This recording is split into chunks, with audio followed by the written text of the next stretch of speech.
क्या आपको पता है कि महिला एवं बाल विकास मंत्रालय ने एक ऐसी योजना शुरू की है जिसके अंतर्गत सभी ऐसे परिवार जिनके घर में बच्चियां हैं उनको सरकार प्रत्येक बालिका को 25,000 रुपया दे रही है।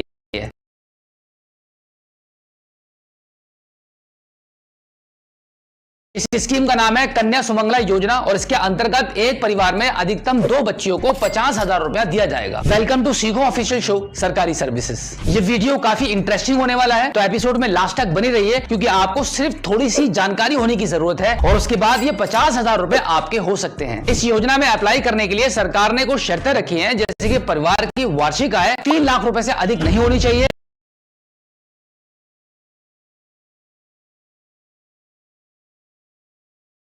और एक परिवार में अधिकतम 2 बच्चियों को ही लाभ दिया जा सकेगा। और अगर किसी महिला की जुड़वा बच्चियां हैं तो इस कंडीशन में 3 बालिकाओं को लाभ मिल जाएगा। इस योजना में कुछ इस प्रकार से बेनिफिट मिलता है कि बच्ची का जन्म होने पर 5,000 रुपया और 1 साल के बाद टीकाकरण करने पर 2,000 रुपया और फिर कक्षा 1 में प्रवेश होने पर 3,000 रुपया और उसके बाद कक्षा 6 में प्रवेश करने पर भी 3,000 रुपया और फिर कक्षा 9 में प्रवेश करने पर 5,000 रुपया और उसके बाद 10+2 यानी कि 12वीं पास करने के बाद 7,000 रुपया। तो कुल मिलाकर 25,000 रुपया इस प्रकार से एक बालिका को एक परिवार में मिल जाता है। और अगर आपके परिवार में 2 बालिकाएं हैं तो दोनों बालिकाओं को इस योजना के अंतर्गत लाभ मिल जाएगा, जिसका टोटल अमाउंट बनता है 50,000 रुपया। तो इस योजना में अप्लाई करने के लिए डॉक्यूमेंट्स लगेंगे, बालिका का जन्म प्रमाण पत्र, माता पिता के आधार कार्ड और मां का बैंक अकाउंट। एक आपको एफिडेविट बनवाना होगा, इसके साथ में आपका इनकम सर्टिफिकेट और एक बालिका का फोटो। तो ये सभी डॉक्यूमेंट्स आपको ऑनलाइन अप्लाई करने में लगाने होंगे। तो चलिए जानते हैं कि कन्या सुमंगला योजना में घर बैठे मोबाइल फोन के माध्यम से अप्लाई कैसे करेंगे। इसके लिए सबसे पहले आप अपने मोबाइल फोन की स्क्रीन पर टाइप करेंगे कन्या सुमंगला योजना। उसके बाद जो वेबसाइट का पहला लिंक आपको दिखाई देगा, इसी पर आपको क्लिक कर देना है।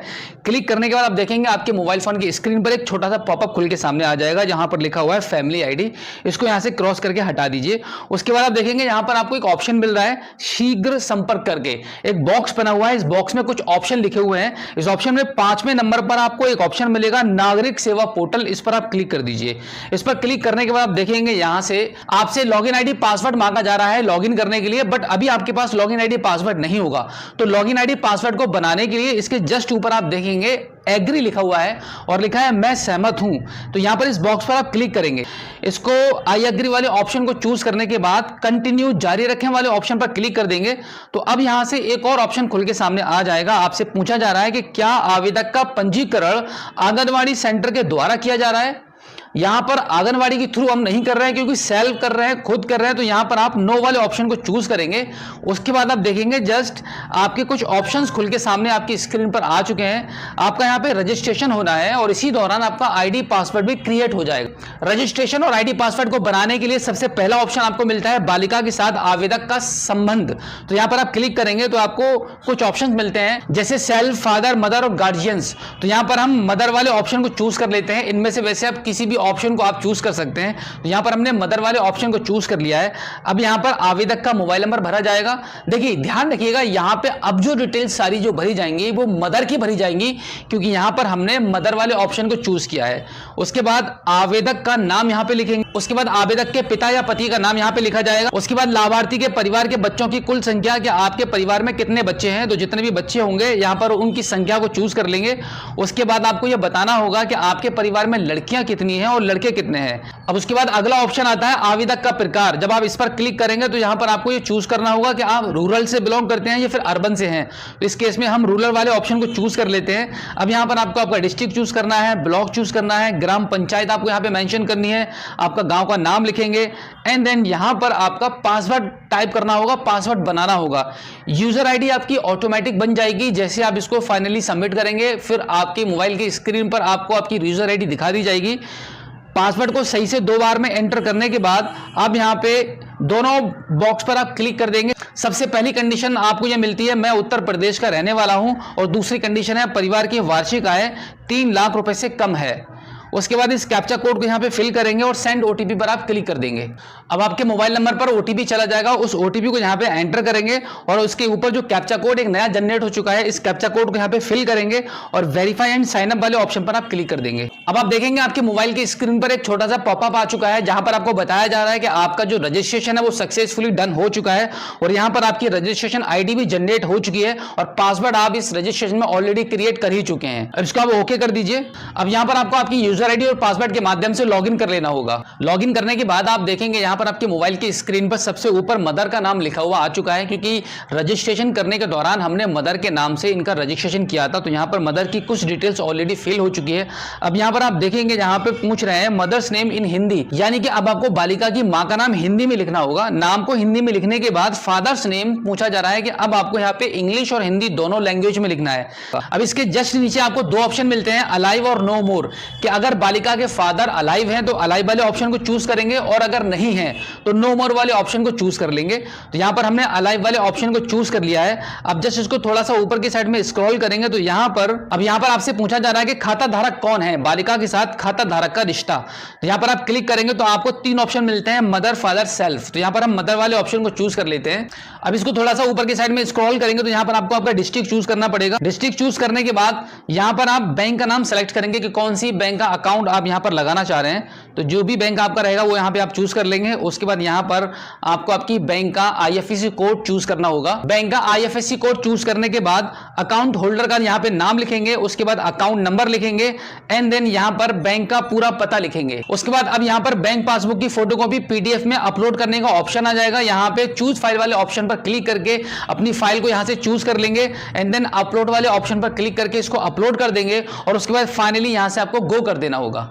अब आप देखेंगे आपकी डिटेल्स सक्सेसफुली अपलोड हो चुकी हैं। अब आप इसको ओके कर दीजिए। अब यहां पर एक मैसेज आपको मिल रहा है, please update your Aadhaar details first. तो इसके लिए आप यहां पे क्लिक करें वाले जो ऑप्शन आपको दिखाई दे रहा है इस पर आप क्लिक कर दीजिए। अब यहां पर आप देखेंगे इस पेज पर बालिका के माता पिता का नाम ऑलरेडी फिल होकर यहां पे आ चुका है। अब इसको साइड में थोड़ा सा स्क्रॉल करेंगे तो यहां पर आप देखेंगे आधार कार्ड के नंबर को एंटर करने के ऑप्शंस यहां पे आ चुके हैं। यहां पर सबसे पहले आपको मदर का नाम लिखा हुआ दिखाई दे रहा है, उसके जस्ट नीचे फादर का नाम लिखा हुआ है। तो दोनों के आधार कार्ड के नंबर को यहां पे एंटर करके आपको एक बार यहां पे वेरीफाई करना है। तो हम यहां पे वेरीफाई कर लेते हैं। यहां पे आधार कार्ड का नंबर एंटर करेंगे और डिक्लेरेशन वाले ऑप्शन पर बॉक्स पर क्लिक करेंगे। इस तरीके से ये कैप्चा कोड यहां पे फिल करेंगे और वेरीफाई कर देंगे। अब यहां पर आप देखेंगे मदर का आधार कार्ड वेरीफाई हो चुका है, इसको आप ओके कर देते हैं। अब बिल्कुल इसी तरीके से फादर के आधार कार्ड के नंबर को यहां पे एंटर करके डिक्लेरेशन वाले ऑप्शन पर क्लिक करेंगे, ये कैप्चा कोड यहां पे फिल करेंगे और वेरीफाई कर देंगे। अब यहां पर साइड में आप देखेंगे आपको एक ऑप्शन मिलता है डिक्लेरेशन, इस वाले बॉक्स पर क्लिक करेंगे और सबसे नीचे आप देखेंगे सबमिट आधार डिटेल्स लिखा हुआ है, इस पर आप क्लिक कर दीजिए। अब एक बार फिर से आपसे पूछा जाएगा कि आप श्योर हैं इस डिटेल्स को सबमिट करने के लिए, तो आप फिर से आप इसको ओके कर दीजिए। अब आप देखेंगे आपके मोबाइल की स्क्रीन पर सक्सेस का मैसेज आ चुका है, यानी कि बालिका के माता पिता के आधार की डिटेल्स यहां पे सक्सेसफुली अपडेट हो चुकी है। अब इसको ओके कर दीजिए। उसके बाद कुछ इस प्रकार से आपके मोबाइल फोन की स्क्रीन पर ये पेज खुल के सामने आ जाएगा, जहां पर आपको तीन ऑप्शन मिलेंगे, चाइल्ड फर्स्ट, चाइल्ड सेकंड और चाइल्ड थर्ड। उसके बाद चाइल्ड फर्स्ट वाले ऑप्शन पर आप क्लिक करेंगे तो ऐड बेनिफिशियरी का आपको ऑप्शन मिलेगा, इस पर आप क्लिक कर देंगे। अब यहां पर फर्स्ट बेनिफिशियरी का एक फॉर्म ओपन हो जाएगा। यहां पर कुछ डिटेल्स पहले से भरी हुई है और जितनी डिटेल्स भरी हुई नहीं है उनको आपको केयरफुली सही से फिल कर देना होगा। उसके बाद परमानेंट एड्रेस को सही से फिल करके नीचे सबमिट का बटन आपको दिखाई देगा, इस पर आप क्लिक कर देंगे। क्लिक करने के बाद कुछ इस प्रकार से एक नया पेज खुल के सामने आ जाएगा, जहां पर आपकी बालिका की एज के अकॉर्डिंग आपको यह दिखा दिया जाएगा कि उसकी एज के अकॉर्डिंग कौन सी स्टेट से उसको पैसा मिलना शुरू होगा। अब यहां पर राइट हैंड साइड में सबसे लास्ट में आप देखेंगे आपको एक ऑप्शन देखने के लिए मिलता है, शपथ पत्र डाउनलोड करें। यहां पर जब आप क्लिक करेंगे तो एक पेज ओपन हो जाएगा। इस पेज को आपके 100 रुपए के एफिडेविट पर आपको प्रिंट कराकर नोटरी कराना होगा। नोटरी कराने के बाद दोबारा से इस वेबसाइट पर आकर आप लॉगिन करेंगे तो इसी पेज पर आप आ जाएंगे। यहां पर आप देखेंगे बीच में लिखा हुआ है eligible, click here to apply. इस ऑप्शन पर जब आप क्लिक करेंगे डॉक्यूमेंट्स को अपलोड करने की लिस्ट ओपन हो जाएगी। अब यहां पर आप देखेंगे जितने भी डॉक्यूमेंट्स आपको रिक्वायर्ड रहेंगे वो सभी डॉक्यूमेंट्स अब यहां पर आपको रेडी करके अपलोड कर देने होंगे। सभी डॉक्यूमेंट्स को सक्सेसफुली अपलोड करने के बाद सबसे नीचे terms and condition I agree लिखा हुआ है, वहां पे आप टिक करेंगे। उसके बाद आप इसको सबमिट कर देंगे। आपका फॉर्म फाइनली सबमिट होने के बाद गवर्नमेंट की तरफ से इस फॉर्म का वेरिफिकेशन किया जाएगा और जब एक बार वेरिफिकेशन डन हो जाएगा उसके बाद कन्या सुमंगला योजना का बेनिफिट आपको मिलना शुरू हो जाएगा। तो ये था इस योजना में आवेदन करने का easy process. So I hope आप अच्छे से समझ गए होंगे कि कन्या सुमंगला योजना के लिए कैसे घर बैठे मोबाइल फोन के माध्यम से आवेदन करते हैं। अगर आपका अभी भी कोई सवाल है तो इस एपिसोड के एंड में आप हमें फीडबैक के माध्यम से बता सकते हैं।